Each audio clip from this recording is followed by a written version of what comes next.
आज supreme court में सुनवाई हुई, 18 तारीख को फैसला आ सकता है।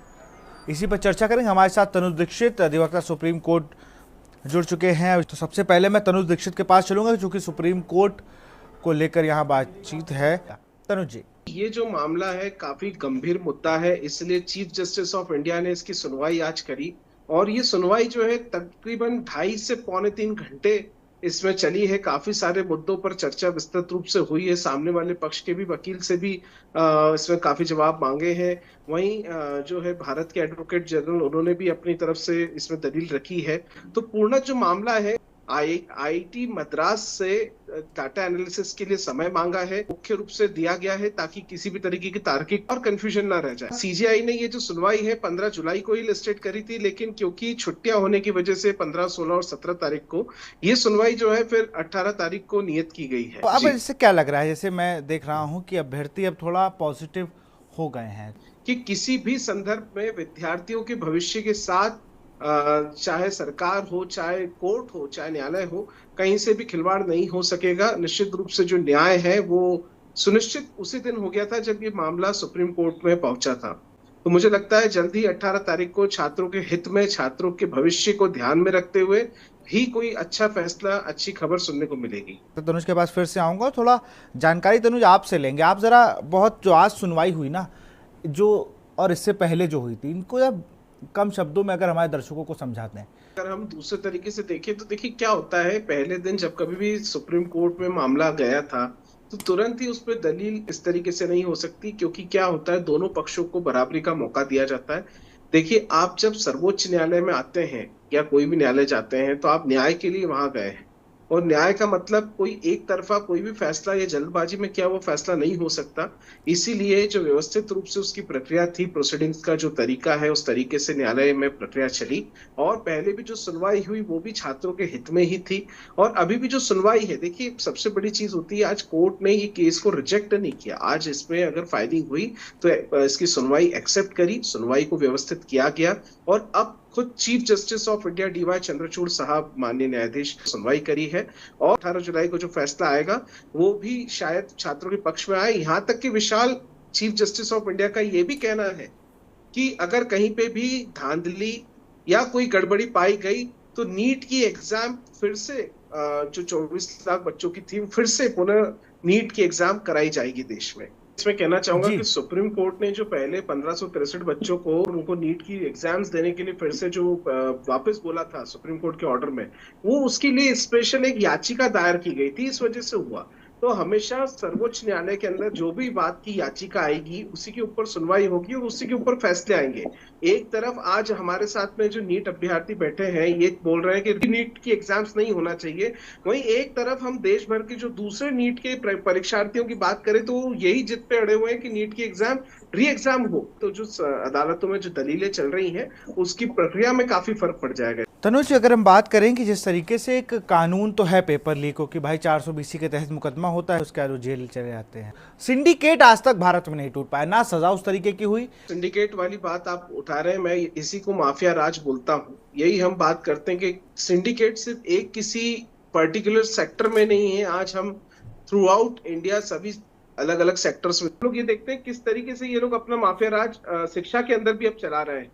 जिस तरीके से नीट का पेपर लीक मामला आया, इसलिए देखिए सीबीआई को इसमें इन्वॉल्व किया गया। अगर प्रमुख लोगों पर अच्छी कार्रवाई हो जाए, जैसे अब 420 की धारा भी भारतीय न्याय संहिता के अंतर्गत 318 हो गई है, जी जी जी 318।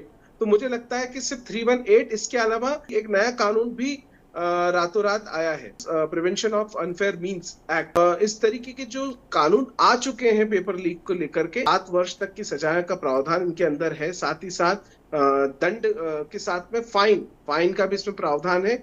वहीं कोई एजेंसी, कोई सेंटर या इस तरीके की कोई और इसमें अगर विलुप्त पाए जाते हैं तो 1 करोड़ रुपए तक का जुर्माना भी अब उसके अंदर प्रावधान के अंदर इनके साथ में इम्प्लीमेंट होता है। और कितनी सख्त कार्रवाई सीबीआई के द्वारा जिन लोगों को गिरफ्तारी करी गई उन सभी पे कार्रवाई होगी, ये देखना होगा हमें समय के साथ। जी, अगर मैं गलत नहीं हूं तनुज जी, कि हमें ये मान लेना चाहिए कि अभी रीनीट ऐसा नहीं कि तुरंत होने ही जा रहा है, लेकिन हम रीनीट के लिए बढ़ रहे हैं, ऐसा मुझे लग रहा है। यही कहा कि कुछ बातों पे ये भी चर्चा हुई है कि चंद बच्चों के पीछे फिर से पुनः सभी 24 लाख, क्योंकि देखिए बहुत बड़ा आंकड़ा होता है Vishal ji, more than 24 lakhs students have participated into this NEET exams this year. तो हमको ये देखना होगा कि वो 24 लाख परीक्षार्थी हैं, तो वो एक दो चार बच्चों के पीछे ये एक सोच है, ये भी एक मुद्दा चल रहा है। तो निश्चित रूप से मैंने आपसे विशाल जी एक ही चीज कही कि जब मामला सर्वोच्च न्यायालय के पास आ गया है तो मुझे पूर्ण विश्वास है बतौर एक अधिवक्ता कि न्यायालय में न्याय मिलेगा, और जो भी उचित छात्रों के हित के लिए, छात्रों के भविष्य के लिए और इस नीट एग्जाम के संदर्भ में जो सर्वोच्च सबसे उचित फैसला होगा वही माननीय सर्वोच्च न्यायालय के द्वारा प्रेषित किया जाएगा, ऐसा मेरा पूर्ण विश्वास है। मेरा रुक करूंगा तनुज जी का। तनुज जी, भारत में अगर पॉलिटिकल कलेक्शन किसी चीज से निकल आया है तो जो स्पीड होती है किसी भी चीज की वो रोक दी जाती है। मैं जैसे गिरफ्तारियों पे रोक लगी रहेगी। विशाल जी ऐसा कहना गलत होगा, क्योंकि देखिए जब अभी सरकार सत्ता में आई, नई सरकार थी, उसके बाद इतना बड़ा मुद्दा उठा, देश में नए रूप से शिक्षा मंत्री आए थे और पहला ही मुद्दा जो है नीट का निकला बाहर। उसके बावजूद भी देखिए सीबीआई ने अपनी गिरफ्तारियों पे कोई रोक नहीं लगाई। सीबीआई को जहां जो गिरफ्तारी करना थी, हालांकि जो दोषी ये मुख्य आरोपी जो अभी फरार चल रहे हैं वो एक अपनी जगह, फरारी अपनी जगह है, लेकिन वहीं जहां तक सीबीआई को जो जो लिंक मिलते गए, बिहार में भी गिरफ्तारियां हुई, हमने देखा कि जो गिरफ्तारियों की रफ्तार है वो नहीं रुकी। आपने कहा कि सबको गिरफ्तार नहीं करेंगे, उन्हीं लोगों को जिनको गिरफ्तार करा है उन्हीं के आसपास जांच चलती रहेगी, ऐसा नहीं है। मुझे लगता है जैसे जैसे कड़ियां जुड़ती जाएगी, जैसे जैसे लोग हाथ आते जाएंगे, नीचे से लेकर ऊपर तक के समस्त इसमें इस अपराध के अंदर लिप्त जितने भी अपराधी हैं, तत्वतर एक जैसी कार्रवाई की जाएगी, तभी जाकर के इस तरीके के शिक्षा माफियाओं के राज को खत्म किया जा सकेगा। और एक चीज और भी है तनुज जी, देखिए कि अब ये सेमेस्टर लेट हो गया। विशाल जी जो सेमेस्टर की लेट लतीफी होगी वो निश्चित रूप से एक बड़ा नुकसान होगा छात्रों के लिए, लेकिन गलत तरीके से एग्जाम में जो एलिजिबल ना हो और ऐसे छात्रों को अगर बैठा करके आगे डॉक्टर बनाया जाएगा तो उससे देश की स्थिति और आने वाले समय की स्थिति और विकट हो जाएगी।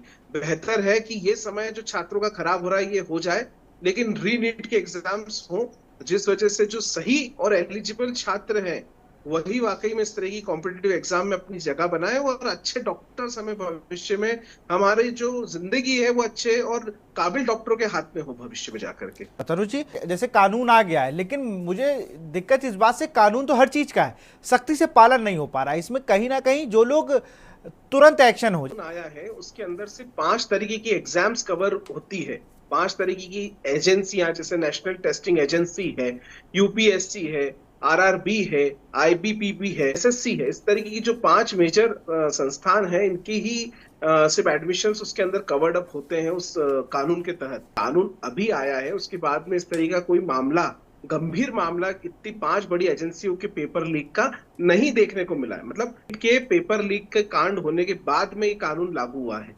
तो देखिए अभी जब कभी भी मुझे लगता है इस तरह की कोई भी घटना होगी तो अब सख्त कानून, क्योंकि देश में पहले इतना सख्त कानून नहीं था, मात्र 5-50 हजार रुपए का जुर्माना और 6 महीने से 2 साल तक की सजा के प्रावधान थे, लेकिन अब इस कानून के तहत 7 साल तक की सजा और किसी किसी मामलों में 10 साल तक की सजा का भी इसके अंदर प्रावधान है, जो कि अपने आप में काफी कठोर है।